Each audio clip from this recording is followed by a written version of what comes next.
السلام علیکم ورحمۃ اللہ وبرکاتہ۔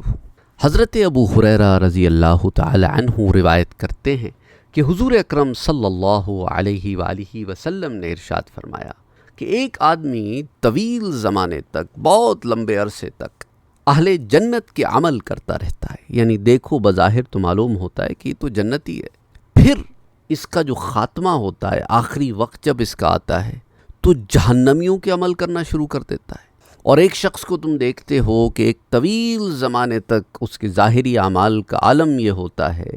کہ وہ تمہیں لگتا ہے یہ تو دوزخیوں والے عمل کر رہا ہے، لیکن عمر کے ایک حصے میں آ کے اس کے عمل جنتیوں والے ہو جاتے ہیں اور جنتیوں کے اعمال پر خاتمہ ہوتا ہے۔ اس روایت کو امام مسلم نے روایت کیا ہے، صحیح میں، اور مسند امام احمد میں بھی آتی ہے، صحیح ابن حبان میں بھی آتی ہے، اور اسی طرح حضرت سہل ابن سعد رضی اللہ تعالی عنہ سے صحیح بخاری اور صحیح مسلم میں ایک متفق علیہ روایت آتی ہے، یعنی دونوں نے اسے روایت کیا، اور پھر مسند امام احمد میں، اسی طرح مسند طیلاسی میں، کئی کتب میں آتی ہے کہ حضرت سہل بن سعد رضی اللہ تعالی عنہ بیان کرتے ہیں کہ حضور اکرم صلی اللہ علیہ وآلہ وسلم نے ارشاد فرمایا کہ ایک شخص جنتیوں سے عمل کرتا رہتا ہے حالانکہ وہ دوزخیوں میں سے ہوتا ہے، اور ایک شخص دوزخیوں کے سے کام کرتا رہتا ہے حالانکہ وہ جنتیوں میں سے ہوتا ہے، اور اعمال کا دار و مدار خاتموں پر ہے۔ یعنی یہ جو میں آپ سے روایتیں بیان کر رہا ہوں یہ برے خاتمے سے متعلق، اس لیے کسی کے کوئی عمل دیکھتے ہوئے ہم ججمنٹ نہیں پاس کر سکتے، کیونکہ ججمنٹ کا حق ہمارے پاس ہے ہی نہیں۔ یہ یاد رکھو، یہ بات یاد رکھو، ججمنٹ آپ کے پاس نہیں ہے، ججمنٹ اللہ کے پاس ہے۔ اس لیے اس سے کیا مانگتے رہو، وہ جو دعا میں نے آپ کو سکھائی تھی، پچھلے درس میں بتائی تھی کہ آپ نے سورہ آل عمران کی آیہ نمبر 8 کہ ربنا لا تزغ قلوبنا بعد اذ هديتنا وهب لنا من لدنك رحمة انک انت الوہاب، اے ہمارے رب ہمارے دلوں کو ہدایت دینے کے بعد ٹیڑھا نہ کرنا، اور خاص اپنے پاس سے ہمیں رحمت عطا فرما کہ بے شک تو ہی بہت بڑا دینے والا ہے۔ تو اس لیے اس ضمن میں ابو محمد عبد الحق لکھتے ہیں کہ الحمدللہ کہ ایسا کہیں نہ ہی سنا اور نہ ہمارے علم میں ہے کہ ایک انسان اپنا ظاہر و باطن دونوں درست رکھتا ہو اور نیکی اور استقامت کے باوجود اس کا خاتمہ برا ہو۔ اللہ برے انجام سے ہم سب کو بچائے، آمین۔ برا انجام اسی کا ہوتا ہے جس کی عقل میں فساد ہو اور وہ کبیرہ گناہوں کا مرتکب ہو اور ان پر اصرار کرتا ہو، کیونکہ بسا اوقات کسی شخص پر کبائر کا بہت غلبہ ہوتا ہے، یہاں تک کہ وہ توبہ کرنے سے پہلے ہی مر جاتا ہے، اور شیطان موت کے صدمے اور سختی اور دہشت کے وقت اس کو اچک لیتا ہے اور پوری طرح اپنے جنگل میں اس پہ قابو پا لیتا ہے۔ تو کہنے کا مقصد یہ ہے کہ یا پہلے تو کوئی شخص ٹھیک ہوتا ہے اور بعد میں اس کا حال بدل جاتا ہے اور وہ نیک طریقہ چھوڑ کر برے کام کرنے لگ جاتا ہے، اور یہی چیز اس کے برے خاتمے اور برے انجام کا سبب بنتی ہے۔ جیسا کہ ابلیس ایک روایت کے مطابق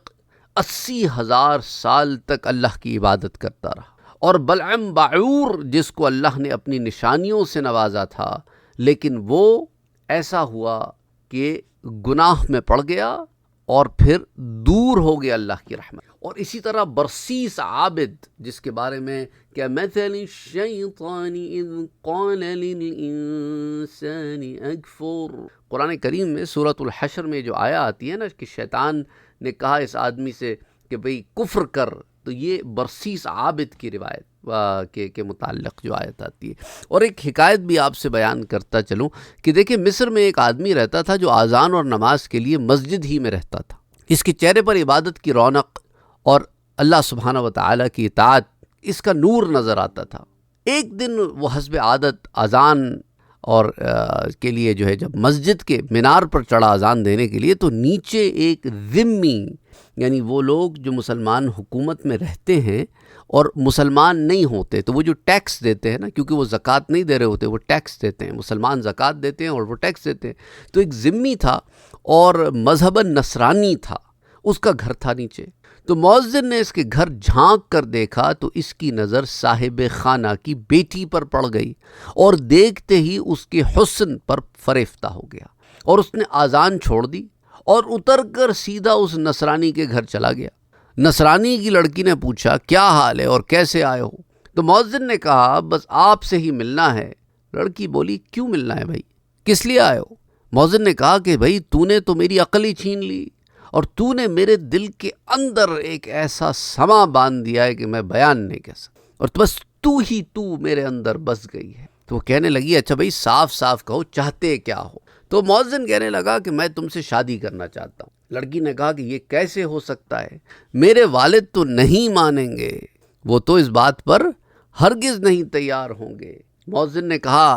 ان کو تیار کرنے کا طریقہ کیا ہے؟ اس نے کہا بھئی دیکھو آپ مسلمان ہیں اور میں عیسائی ہوں۔ تو مؤذن کہنے لگا اچھا اگر میں عیسائی مذہب اختیار کر لوں تو پھر؟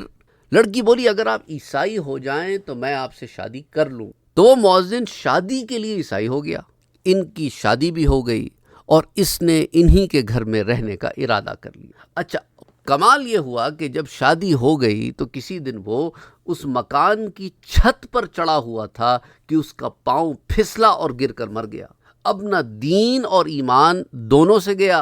اور لڑکی جو ملی تھی وہ بھی اللہ نے اس سے چھین لی۔ تو اب آپ اس سے اندازہ کریں کہ کبھی کبھی انسان ایسے کام کر رہا ہوتا ہے کہ بظاہر لگتا ہے کہ یار یہ تو کامیاب ہو گیا، لیکن اصل میں وہ کچھ ایسے کام کر گزرتا ہے کہ پھر ناکامی اس کا مقدر ہو جاتی ہے، اور انسان یہ کام خود کرتا ہے، ایسے کام خود کرتا ہے۔ یہ اس مؤذن کا ڈیسیژن تھا، سوچا سمجھا کہ ایک لڑکی کے لیے اس نے اپنا دین بدل دیا۔ اچھا اسی طرح امام قرطبی نے یہ حکایت بیان کی، اور ایک اور حکایت بیان کرتے ہیں، کہتے ہیں کہ ایک شخص کسی لڑکے پر عاشق ہو گیا، وہ لڑکا اس سے سخت نفرت کرتا اور اس کو دیکھنے کو گوارا بھی نہیں کرتا تھا۔ تو اس شخص کا جو مرض تھا نا یہ حد سے بڑھ گیا، تو نا امید ہو کر بستر سے لگ گیا، لیکن مختلف ذرائع سے مسلسل اس سے رابطہ کرنے کی کوشش جاری رکھتا تھا، یہاں تک کہ اس لڑکے نے اتنی حامی بھر لی کہ میں اس کی عیادت کرنے جاؤں گا۔ اچھا جب اس بندے کو پتہ چلا کہ وہ اس سے ملنے آ رہا ہے تو یہ خبر پہنچی تو بہت خوش ہوا،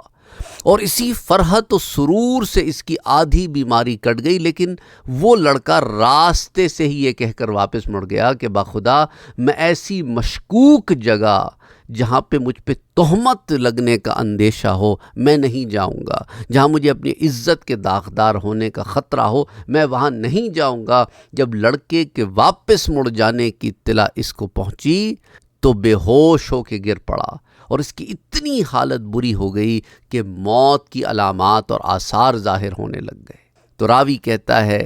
کہ پھر وہ تڑپتا رہا